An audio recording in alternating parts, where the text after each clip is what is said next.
Hello বন্ধুরা, আমার চ্যানেলে তোমাদের সবাইকে স্বাগতম।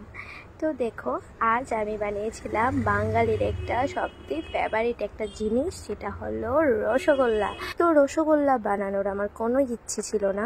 তো ঘরের মধ্যে 2 থেকে 3 লিটার দুধ জমে গিয়েছিল। তো আমি 1.5 লিটার দুধের ছানা কাটিয়ে তারপর রসগোল্লাটা বানালাম। ফার্স্ট একদিন বানিয়েছিলাম, ভালো হয়েছিল না, কিন্তু সেকেন্ড টাইমেরটা খুব ভালো হয়েছিল।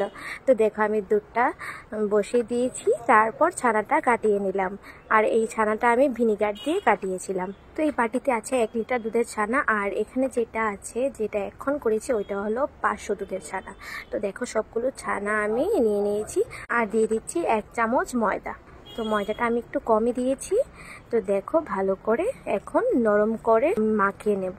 তো মাখাটা যখন ছেড়ে ছেড়ে আসবে তখন বুঝে নিতে হবে রসগোল্লা বানানোর জন্য পারফেক্ট। তো দেখো, আমি ভালো করে ছানাটাকে মিশিয়ে নিচ্ছি।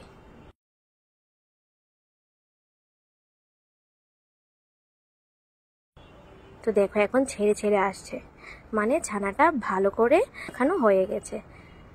তো দেখো, হাতে লাগছে না আর থালাতেও লাগছে না। তো এখন হাতের মধ্যে একটু সামান্য পরিমাণে ঘি মাখিয়ে নিলাম আর গোল গোল করে আমি রসগোল্লার সাইজ করে নিচ্ছি। তো এখন পরপর সবটা ছানা থেকে আমি একটু একটু লেচি কেটে রসগোল্লার শেপে গোল করে নেব।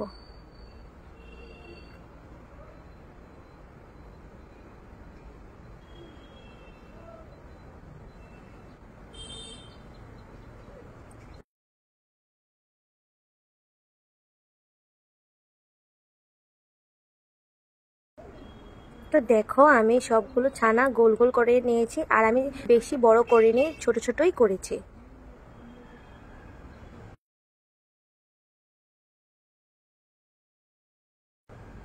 তো দেখো, এখানে আমি কড়াইটা বসিয়ে দিলাম আর দিয়ে দিচ্ছি আমি এখানে প্রায় 500 মতো জল, আর দিয়ে দেব 2 কাপ চিনি।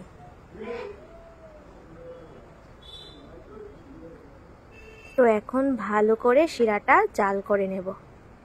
আর ছানাগুলো প্রথমে পাতলা শিরার মধ্যে ছাড়বো, পরে ভারী শিরার মধ্যে। তো দেখো, আমি শিরাটার মধ্যে একটু দুধ দিয়ে দিচ্ছি, কারণ চিনির মধ্যে প্রচুর পরিমাণে ময়লা থাকে, তার জন্য একটু দুধ দিলে ময়লাগুলো কেটে যায়। তো এই ফেনাগুলো আমি তুলে ফেলে দিচ্ছি। তো দেখো, শিরাটা হয়ে গেছে। এখন আমি একটা একটা করে ছানার বলগুলো দিয়ে দিচ্ছি।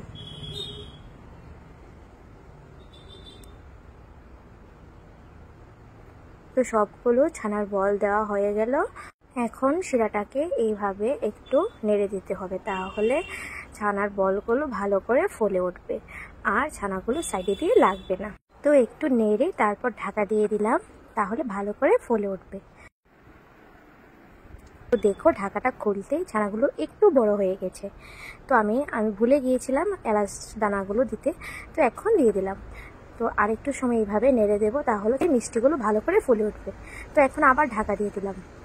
তো আমি ঢাকা দিয়ে দিয়ে মিষ্টিটাকে করব, আর 5 মিনিট পরে পরে আমি খুলে দিচ্ছি।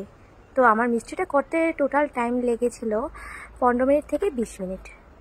আর বেশি জাল করলে মিষ্টিগুলো ফেটে যাবে, তার জন্য 15-20 মিনিটের বেশি রাখতে নেই। তো দেখো, কত সুন্দর ফুলে উঠেছে। তো আবার ঢাকা দিয়ে দিলাম। তো দেখো, 5 মিনিট পরে ঢাকাটা খুলতেই দেখো কত বড় বড় হয়ে ফুলে গিয়েছে।